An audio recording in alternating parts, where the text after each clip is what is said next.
గుమ్మలక్ష్మీపురంలోని ఆయన సన్నిహితుల ఆహ్వానం మేరకు పార్వతీపురం మన్యం జిల్లా గుమ్మలక్ష్మీపురం పర్యటనలో భాగంగా గిరిజన సంక్షేమ బాలుర జూనియర్ కళాశాలలో ప్రిన్సిపాల్ యుగేందర్ ఆధ్వర్యంలో జరిగిన ఓ కార్యక్రమానికి ముఖ్య అతిథిగా శ్రీనివాసరావు విచ్చేసి మాట్లాడుతూ విద్యార్థులు క్రమశిక్షణతో చదువుకొని ఉన్నత శిఖరాలకు చేరుకోవాలన్నారు. మత్తు పదార్థాలకు బానిసై జీవితం పాడు చేసుకోవద్దని విద్యార్థులకు అవగాహన కల్పించారు. అనంతరం సీఏలు తిరుపతిరావు, హరి మాట్లాడుతూ విద్యార్థులు చెడు వ్యసనాలకు, అమ్మాయిలపై అత్యాచారకు పాల్పడి అనవసరంగా జీవితం నాశనం చేసుకోవద్దన్నారు. ఈ కార్యక్రమంలో SI Shivaprasad, retired headmaster Hariprasad తదితరులు పాల్గొన్నారు.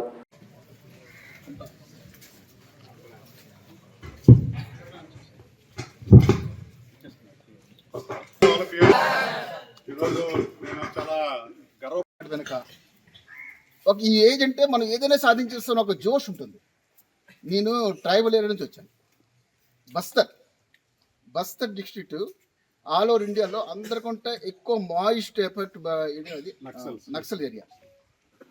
దాంట్లోన నారాయణపూర్, బీజాపూర్, దంతెవాడ, ఇంకా సుక్మా, ఈ 4 జిల్లాలు అంటే అందరికంటే ఎక్కువ సెన్సిటివ్. ఈ 4 జిల్లాకి నేనే ఇన్ఛార్జ్ మా పార్టీ తరఫున.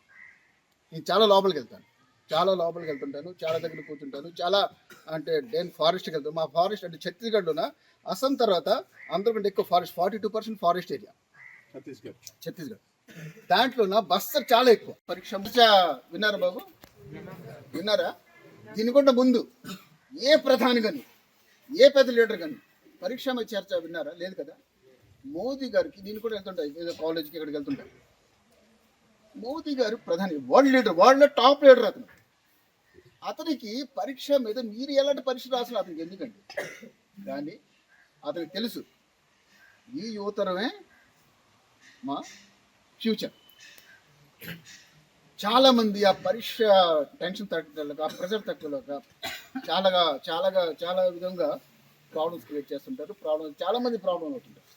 అలాంటప్పుడు దేశ ప్రధాని యువతరంకి కాపాడడానికి, ఆ స్ట్రెస్ లెవెల్ తగ్గించడానికి, రేపు పొద్దున మీరే ఫ్యూచర్ కాబట్టి మీరే ఇంజనీర్స్ అవుతారు, మీరే కలెక్టర్స్ అవుతారు, మీరే ఐపీఎస్ అవుతారు, మీరే అన్నీ అవుతారు. ఏది అవ్వాలని అతను ఏ దిల్లో పాల్గొంటున్నారో, అతను ఏ రోల్ చేస్తున్నారో మనకు అనవసరం. అతను పోలీసుగా చేస్తున్నాడో, డాక్టర్గా చేస్తున్నాడో, స్మగ్లర్గా చేస్తున్నాడో, లేకపోతే డకెత్గా చేస్తున్నాడో, ఏం చేస్తే మనకు అనవసరం. కానీ వాడు ఒక ఆడపిల్ల మీద ప్రాబ్లం అయితే ఏ హీరో అయినా ఇప్పుడు మీకు నచ్చిన హీరో అయినా ఎప్పుడైనా ఒక పేదవాడికి మోసం చేసేటట్టు చూసారా మీరు? చూడలేదు కదా. ఏదో పెద్ద ఉంటారు అనుకోండి, పెద్ద ఇండస్ట్రీస్ ఉంటారు, వాళ్ళ దగ్గర మోసం చేసే డబ్బులు. కానీ వాళ్ళు పేదవాళ్ళకి ఎప్పుడు మోసం చేయరు. ఎప్పుడు కూడా అబలకి, ఆడపిల్లకి ఎప్పుడు కూడా వాళ్ళు కమెంట్స్ చేయరు, ఇబ్బంది పెట్టరు, అల్లరి పెట్టరు. వాళ్ళకి ఏం జరిగినా ఒక అన్నగా లేకపోతే ఏదో ఒక రూపంగా వాళ్ళకి ఆదుకుంటారు. అంతే కదా. ఇప్పుడు మీరు పిల్లడి రొట్టె లాగేది ఇదేంటంటే ఇది క్యారెక్టర్. మనకి హీరో ఎప్పుడు కూడా లా వేరే కానీ న్యాయం, అన్యాయం ఒకటి ఉంటుంది. ఒక చిన్న పిల్లల దగ్గర ఒక ఆర్డర్ పెట్టాను అనుకోండి, పెద్దవాడు అసలు బుర్ర బుద్ధి ఉందిరా నీకు, అసలు జ్ఞానం ఉందా, పిల్లడికి అలా ఆర్డర్ పెడతామంటారు. పెద్దవాళ్ళు ఇద్దరు కొట్టుకున్నారంటే వేరే సంగతి.